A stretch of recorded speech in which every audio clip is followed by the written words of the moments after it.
Party और कांग्रेस के दरमियान 17 और 18 के बीच इन दोनों के बीच रेस जो है एकदम लगी हुई है। 18 पर भारतीय जनता पार्टी और कांग्रेस 17 पर मुनज़्ज़ा नजर आ रही है इस वक्त। लेकिन आम आदमी पार्टी अभी रुझानात पर 0 पर है। दिल्ली से लेकर उत्तराखंड का रेस खूब अरविंद केजरीवाल ने लगाया था और दिल्ली मॉडल की दुहाई दी थी, लेकिन रुझानात में ऐसा कुछ नजर नहीं आ रहा। मुनज़्ज़ा, बिल्कुल उत्तराखंड की जब हम बात करें तो उत्तराखंड के रुझानात में और गोवा में भी जो है आम आदमी पार्टी ने हालांकि अपना दिल्ली मॉडल को आगे किया, लोगों के सामने रखा कि दिल्ली का मॉडल कितना सक्सेसफुल रहा है, तो वो गोवा और उत्तराखंड में भी वो मॉडल ले आएंगे। लेकिन वो मॉडल अभी जो है रुझानात में ऐसा लग रहा है कि लोगों तक नहीं पहुंच पाया। लेकिन पंजाब में आम आदमी पार्टी का दिल्ली वाला मॉडल लोगों पर असर करता हुआ दिखाई दे रहा है। सना 12 सीटों पर जो है आम आदमी पार्टी लीड कर रही है।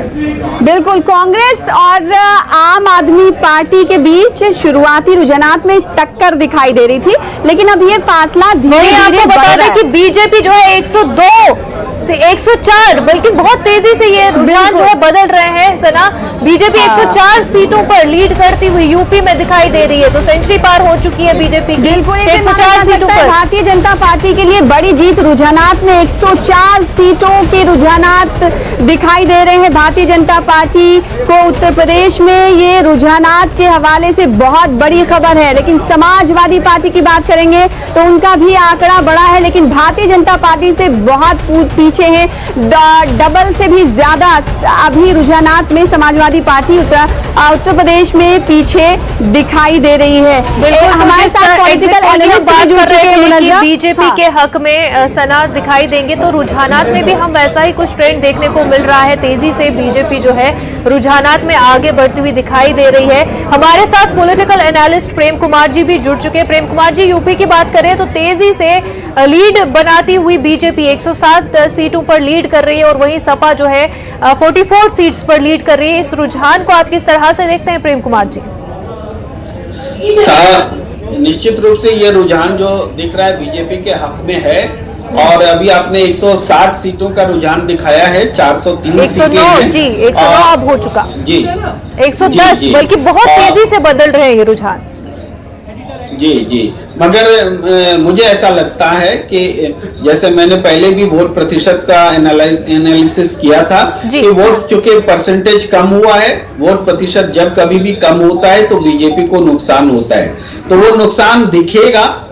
देखने वाली बात ये होगी कि वो नुकसान कितना होता है और वो सत्ता बनी रहती है या बदलती है। रुझानों में फिलहाल बीजेपी आगे है, इस बात को हम देख रहे हैं, देख पा रहे हैं। मुझे याद है जब हमारी कल 2 दिन पहले बातचीत हो रही थी आपसे, तो आपने कहा था कि भले ही एग्जिट पोल अभी अंदाजे लगा रहे हो, लेकिन ये बिल्कुल पलट जाएंगे।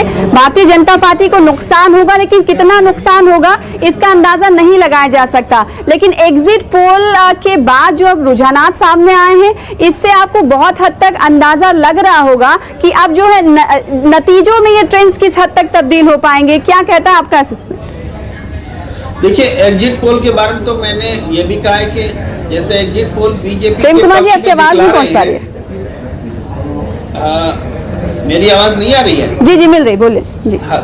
जी एग्जिट पोल को तो जो जीतने वाली पार्टी है वो भी नकारती है, ये कह के कि हम इससे भी अच्छा प्रदर्शन करेंगे। और एग्जिट पोल आप देखेंगे कोई 225 सीट बीजेपी को दे रहा है, कोई 325 सीट दे रहा है, तो इस तरीके से एग्जिट पोल विश्वसनीय नहीं है। ये बात तो साबित है, खुद अपने ही आंकड़ों से वो लोग साबित करते हैं। इसलिए हम लोगों को आज के दिन का ही इंतजार है, और सबकी नजरें टेलीविजन चैनल से टिकी हुई हैं और हम रुझानों को देख पा रहे हैं। तो निश्चित रूप से लेकिन एक बात और है प्रेम कुमार साहब, एक बात और है, बहुत सारे चैनल जो है रुझानात दिखाते हैं, लेकिन न्यूज